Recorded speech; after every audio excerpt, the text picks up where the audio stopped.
ये temple almost 17वीं 18वीं शताब्दी के आसपास है, ऐसा इतिहास में लिखा गया है। तो आइए आगे जाके देखेंगे, आपको और भी मंदिर दिखेंगे। तो हमारे साथ है हमारी भाभी और भाई, और आपको ये यहाँ से नीचे से बस लेना पड़ेगा। आपकी कोई गाड़ी ऊपर नहीं जाती है, यहाँ का बस का टिकट निकाल के आपको ये जर्नी करनी पड़ेगी।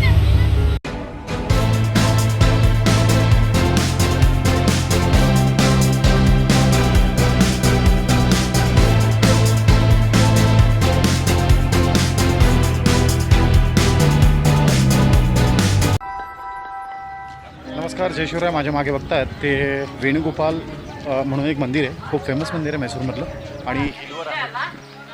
आणि माझ्या मागे त्यांचा गेट बघत हा गेट आहे आणि खूप रिस्ट्रिक्शन्स आहे. 0 प्लास्टिक आहे, त्यामुळे प्लास्टिकच्या बॉटल वगैरे अलाउड नाही आहे, कॅमेरा अलाउड नाही आहे. तुम्ही मोबाईलवरती व्हिडिओ करू शकता.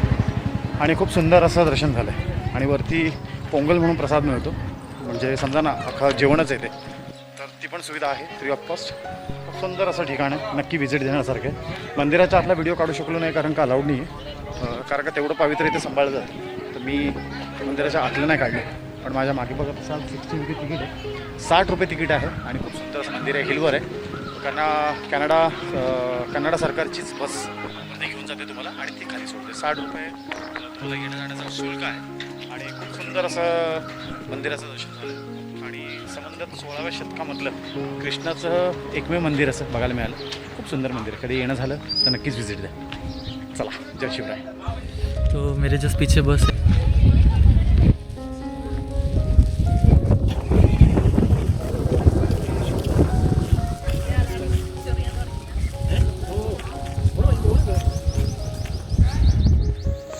नमस्कार, जय शिवराय मित्रांनो. हेमावत गोपालस्वामी बेट्टा ही पश्चिम घाटाच्या कोर झोनमध्ये बसलेली एक मध्यम आकाराची टेकडी आहे. बांदीपूर राष्ट्रीय उद्यानाच्या उत्तरेकडील हंगला गावातून छोट्या रस्त्याने जाता येते.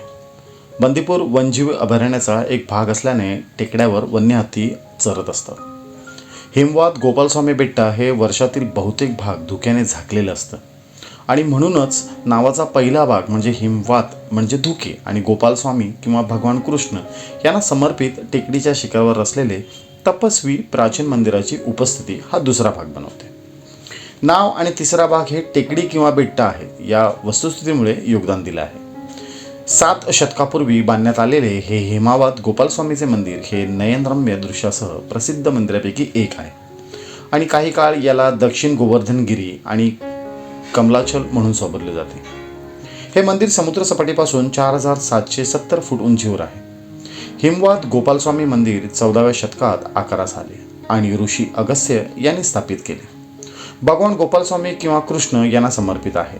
मंदिर होयसाळ कालखंडात 1315 मध्ये बांधले गेले आणि मंदिर उत्तरेकडे आहे. हे मंदिर इसवी सन 1315 मध्ये राजा चोळ बल्लाळ याने बांधले होते. नंतर म्हैसूरच्या वोडेरायांनी जे भगवान वेणुगोपालचे नसीम भक्त होते त्यांनी पहाडी मंदिराची देखभाल करण्यात उत्सुकता दाखवली. गुंडलुपेटमध्ये शतकानुशतके बांधण्यात आलेली उत्कृष्ट वास्तुशिल्प असलेली अनेक प्राचीन मंदिरे आहेत. हेमवात गोपालस्वामी मंदिर द्रविडियन वास्तुशैलीमध्ये बांधलेले आहे. पूर्वीच्या काळातील कारागींच्या स्थापत्य आणि कलात्मक तेजाचे प्रतीक म्हणून हे मंदिर उभे आहे. हे मंदिर गोपालस्वामी यांना समर्पित आहे, जे हिंदू देव कृष्णाच्या नावापैकी एक आहे. ठिकाण त्यांच्या निसर्गरम्य सौंदर्यासाठी प्रसिद्ध आहे आणि त्याला धार्मिक सुद्धा महत्त्व आहे. टेकड्यावरील सपाट प्रदेशात गवताने झाकलेले आहे आणि हत्ती, हरिण, ससा यांचं हे घर आहे. तर उतार घनदाट जंगलाने व्यापलेला आहे. वाघ आणि बिबट्याचं हे घर आहे. जर तुम्ही कधी ढगामध्ये फिरण्याचे किंवा ढगांना स्पर्श करण्याचे स्वप्न पाहिलं असेल तर ही स्वप्न साकार करण्यासाठी ही परफेक्ट जागा आहे. झाडांच्या फांद्या स्मॅगमॉक्सने झाकलेल्या असतात आणि ऑर्किडच्या अनेक प्रजाती पश्चिम घाटापर्यंत मॉसने झाकलेल्या फांद्यांमध्ये अंतर्भूत असतात. हिमवत गोपालस्वामी टेकडीवरील जंगल गुलाबाचे लाकूड, सागवान आणि इतर अशा मौल्यवान लाकडांनी व्यापलेले आहे. बांदीपूर वन्यजीव अभयारण्याचा एक भाग असल्याने टेकड्यावर वारंवार वन्य हत्ती चरताना टेकड्यांमध्ये मोर, पोपट, जंगलातील कोंबड्या आणि पेलकिनसह काही समुद्र पक्षी जीवन देखील आहेत. या ठिकाणाला भेट देणारा कोणीही त्या ठिकाणाला लगेच प्रेमात पडेल यात जराही शंका नाही. या ठिकाणाचा सर्वात चांगला भाग म्हणजे तुम्हाला एकही कावळा सापडणार नाही.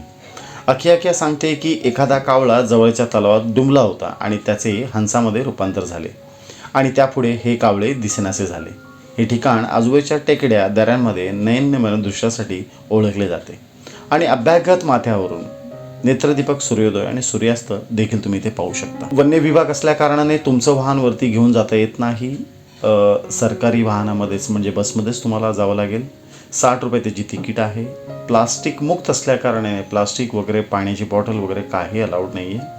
वरती सुंदर असा प्रसाद मिळतो, त्याला तुम्ही ग्रहण करू शकता आणि वरती तुम्हाला लिमिटेड टाईम दिला जातो, कारण का परत खाली येणाऱ्या बसेस आणि वरती जाणाऱ्या बसेस यांचा वेळापत्रक ठरलेलं आहे. तर ह्या ठिकाणी कधी जाणं झालं तर नक्कीच तुम्ही भेट द्या आणि श्रीकृष्णाचं बाल अवताराच्या मूर्तीमधलं दर्शन नक्कीच बघा आणि आपला अभिप्राय आम्हाला नक्की कळवा.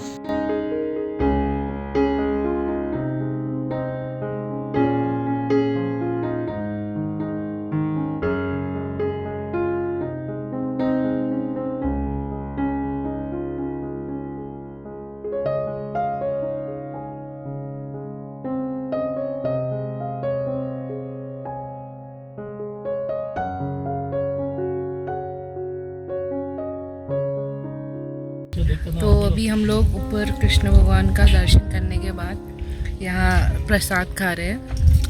तो प्रसाद में आपको 2 तरीके का ये मिले, क्या बोलते हैं इसको, जल्दी बोलो. वेणुगोपाल स्वामी टेम्पल. नहीं ना प्रसाद इसको क्या बोलते हैं, उसको बोलेगा पोंगल. आप ही बताओ इसको क्या बोलते. वो प्रसाद मिलता है, ಒಂದು ಖಾರ ಪೊಂಗಲ್ ಇದೆ, ಒಂದು ಸ್ವೀಟ್ ಪೊಂಗಲ್ ಇದೆ. तो इन्होंने अपने लैंग्वेज में बताया. एक नमक वाला पोंगल है और एक स्वीट पोंगल. हाँ, और ये प्रसाद खाना ही पड़ता है, आपको लेना ही बहुत पड़ेगा tasty और है. बहुत टेस्टी है.